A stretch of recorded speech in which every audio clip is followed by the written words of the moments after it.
Little Red Riding Hood, read by Amy Oakley. Once upon a time there lived in a small cottage on the edge of a deep wood a forester and his wife and their dear little daughter. The little child was as lovely as a picture, and a great pet with everybody. Her mother liked to see her prettily dressed, and made her a red cloak with a hood to it, so that the neighbors gave her the name of Little Red Riding Hood. She was a merry little maid, and went about the house singing and laughing the whole day long. She made friends with birds and with beasts, and was not afraid of anything, not even the dark. One day Red Riding Hood's mother said to her, "My child, you may go to your grandmother's with this pat of butter and bottle of blackberry wine, for we have not heard from her in some days, and she may be in need of something. Do not stay too long, for I shall be anxious to hear how she is." The old lady had not been well for some time, and some days was so lame that she could not get out of bed, and had to depend on the neighbors to come in and get her meals. Red Riding Hood was delighted to do her mother's errand, for she was fond of her grandmother, who always had funny stories to tell or something nice to give her when she went there on a visit. So her mother put on her scarlet cloak, gave her the well-filled basket, kissed her good-bye, and sent her off with many loving messages for the poor sick grandmother. Her way led her through the lonesome woods, but Little Red Riding Hood was not the least bit afraid, for she was used to playing in them and running races through them, never minding whether she kept in the path or not. So she went on as happy as a lark, looking back now and then, as long as her home was in sight, to see if her mother was still at the door, and to throw her a kiss from the tips of her fingers. For a long, long time after Red Riding Hood had gone so far that she could not see the house, her mother stood in the doorway with a smile on her face, every now and then catching a glimpse of the bright red cloak that shone through the trees, and thinking how pretty her dear little daughter looked in it, with her soft golden curls flying out beyond the cunning scarlet hood. How glad she was that she had such a dear little girl, and how lonesome the house was when she was not in it.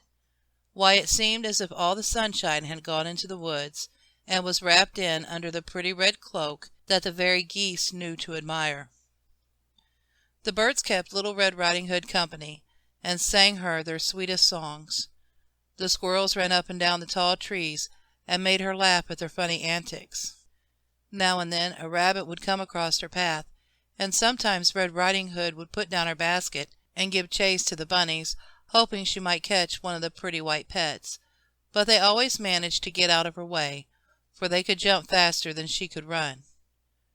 Butterflies darted here and there, some light yellow, some with soft gray wings, and Red Riding Hood ran after those until she was tired. Sometimes one would poise on a green leaf close at hand, and just as Red Riding Hood was about to seize the pretty thing, away it would go deeper in the woods, and seemed to urge her to follow. By and by she grew hungry, and sat down on a flat stone to eat the nice lunch her mother had put up for her, and oh, how good it did taste! The birds came round her for their share, and it was fun to see them crowd on each other and squabble over the crumbs. How they could chatter and scold, and what greedy things they were! You could almost hear them say, "Let that alone, that's mine. I was here first. Oh, you pig!" And when the crumbs were all gone they all cried, "More, more, more!" or at least it sounded as if they did. It was so lovely in the woods that Red Riding Hood was in no hurry to leave them. Wild flowers were plentiful, and she said aloud, "Oh, I must stop and pick some for grandmother. She is so fond of them." So she went out of the path to gather the foxgloves, the wild honeysuckles, and the dark wood violets that were growing all around, and with these and some sweet ferns and long grasses she made a very pretty nosegay. But dear me, when she turned to go back to the path she could not find it, and for a moment she was scared, for she thought she was lost in the woods. The birds knew of her plight, and she had been good to them. They would be good to her. So two of them flew down, and calling to Red Riding Hood in their pretty coaxing way, led her out of the tangle of brushwood into the smooth path, and to the very place where she had left her basket. While she sat resting for a few moments, a wolf came up and spoke to her. which did not seem at all strange to Little Red Riding Hood, as wolves and fairies were quite common in those days. "Good day," said the wolf. "Where are you going all alone by yourself, my pretty miss?" "I am going to grandmother's," said Little Red Riding Hood, "to take her some fresh butter and nice blackberry wine, for she is quite sick." "She ought to be proud of such a lovely granddaughter," said the wolf. "I don't know when I have met anyone quite so handsome." Flattered by these compliments, Red Riding Hood let the wolf walk by her side, although the birds kept warning her that he was a wicked rogue, and she'd better get rid of him. She had an idea that poor company was better than none, which was a mistaken notion, for it is much better to be alone than in bad company, as Little Red Riding Hood found out, before a great while had passed. "Where does Grandma live?" asked the wolf in as sweet a voice as he could command. "Just outside the woods. You can see her cottage through the trees." "Ah, yes," said the wolf. "I think I'll call on the dear old lady. She will certainly be glad to see me when she learns how skillful I am in curing diseases. Just for the fun of the thing, suppose you take the path to the left, while I follow this one to the right, and we will have a little race to see which one shall get to the cottage first."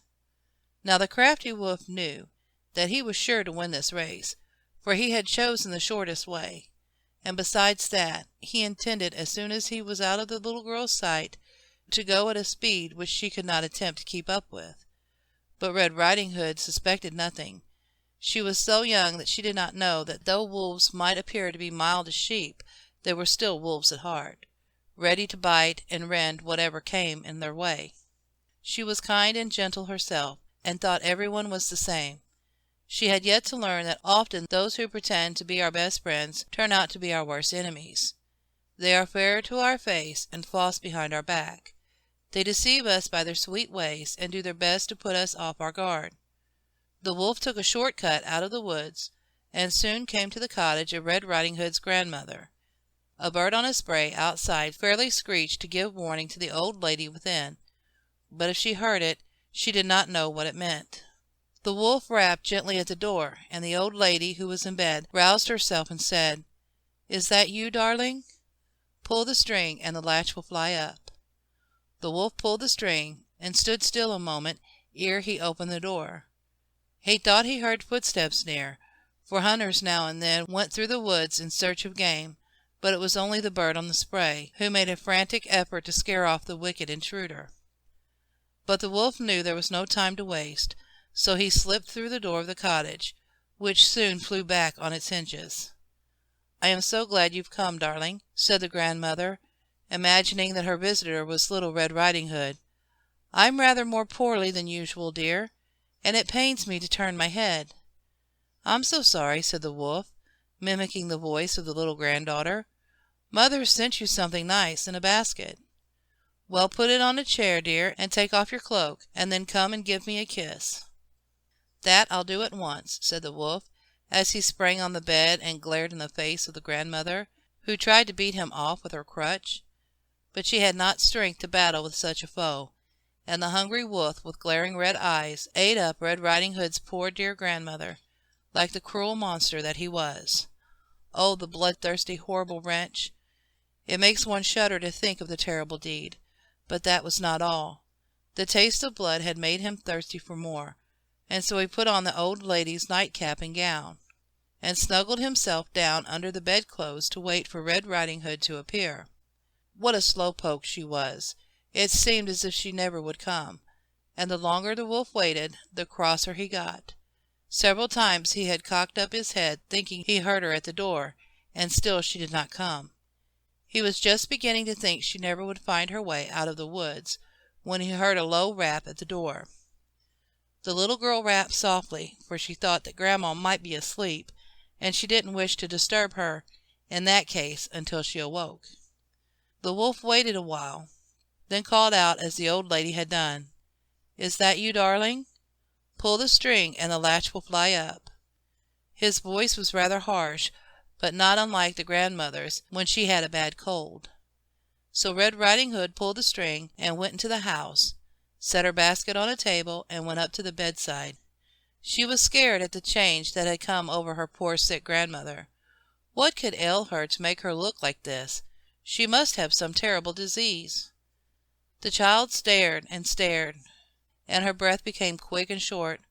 "Why, Granny," she said, as soon as she could speak, "what big eyes you've got!" "The better to see with, my child," said the wolf, imitating the grandmother's voice as much as possible. "And oh, Granny," exclaimed the child, "what a great long nose you've got!" "The better to smell with, my child." "But, Granny, what big ears you've got!" "The better to hear with, my child." Red Riding Hood began to grow more scared than she had ever been in all her life, and her voice trembled when she said, "Oh, Granny, what great big teeth you've got!" "The better to eat you up," said the wolf in his own natural voice, and he was just about putting his long sharp yellow fangs in the child's soft white flesh, when the door was flung open and a number of men armed with axes rushed in and made him let go his hold, and Little Red Riding Hood fainted in her father's arms. He was on his way home from work and with some other foresters, and was just in time to save his dear little daughter from being eaten up by the wicked wolf that had devoured her grandmother. With one or two strokes of the axe the wolf's head was cut off, so that he could not do no more harm in the world, and his body was tied to a pole and carried home in triumph by the foresters. Friends from far and near came to see Little Red Riding Hood, and to congratulate her and her parents. She had to tell over and over again just where she met the wolf, how he looked, and what he said, until it seemed as if she never got out of the woods at all, not even in her dreams. When children were told the story, it was always with this word of warning: when you are sent on an errand, go right along, and do it as quickly as you can. Do not stop to play on the road, or to make friends with strangers, who may turn out to be wolves in sheep's clothing. And they promised to remember, and shuddered whenever they thought what might have been the fate of dear Little Red Riding Hood. The End. If you've enjoyed this recording, please press the like button and subscribe to receive updates on future audiobooks and recordings. Thank you for listening.